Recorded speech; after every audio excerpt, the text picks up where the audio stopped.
বিষয়ে আমাদের নেতৃবৃন্দ, আমাদের আমির জামাত খুবই স্পষ্ট বক্তব্য অনেক আগে থেকেই দিয়ে আসছে। আমার দলও অনেক আগে থেকে এই ব্যাপারে খুব স্পষ্ট বক্তব্য দিয়ে আসছে। আমাদের আমির জামাতের এই ব্যাপারে তার যে সাক্ষাৎকার এবং তার বিভিন্ন বিবৃতিগুলো যদি আপনারা পড়ে থাকেন, তাহলে সেখান থেকে কিন্তু এই বিষয়টা একটা স্পষ্ট হয়ে যায়। প্রথম কথা হলো, এটি একটা মীমাংসিত ইস্যু।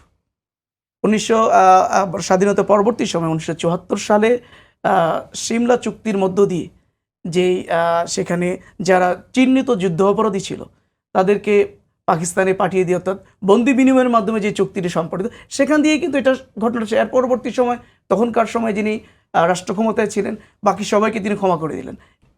তার মানে এই বিষয়টা একদম মীমাংসিত ইস্যু। রাষ্ট্রপ্রধান ক্ষমা করেছেন, কিন্তু যারা যুদ্ধাপরাধে সহযোগিতা করেছিলেন তারা কি ক্ষমা চেয়েছিলেন?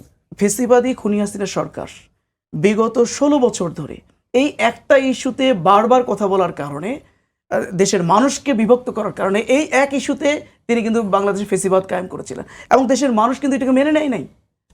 তার এই ইস্যুটাকে দেশের মানুষ মেনে নেয় নাই, যার কারণে কি হলো, একটা পর্যায়ে শেখ হাসিনা সরকারের বিরুদ্ধেও কিন্তু আন্দোলন করে ছাত্রদের। আমরা জাস্ট খালি এতটুকু একটা প্রশ্ন করতে চাই। আপনি বলছেন যে বিষয়টি ভালো না, ফ্যাসিবাদী একটা কায়দায় শেখ হাসিনা কাজটি করেছে, অনেক লড়াই সংগ্রাম যদি কেউ সমালোচনা করলে তাকে হত্যার হুমকি দেওয়া হয়, এবং তাদের অনেককে আমরা দেখি তারা জামায়াত শিবিরের কর্মী কিংবা তাদের ফেসবুক পোস্টে সমর্থনের পোস্ট পাওয়া যায়, তারা হত্যার হুমকি দিচ্ছে, তার নামে গরু জবাই হচ্ছে একজন উপদেষ্টার নামে।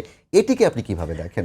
এটিকে আপনারা দলগতভাবে কোনো ধরনের বাধা কিংবা নিষেধ করেছেন কিনা? আমি অবশ্যই মনে করি এই ধরনের কাজগুলো নিন্দনীয়।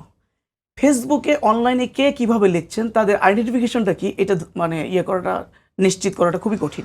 যার কারণে এটা কে করছেন, এটা গভর্নমেন্টের দায়িত্ব বা আইন শৃঙ্খলা নিয়োজিত যারা দায়িত্বে আছেন তাদের দায়িত্ব হলো কারা এটি করছেন সেটা খুঁজে বের করা। বাট আমি মনে করি এই ধরনের কাজগুলো নিন্দনীয়।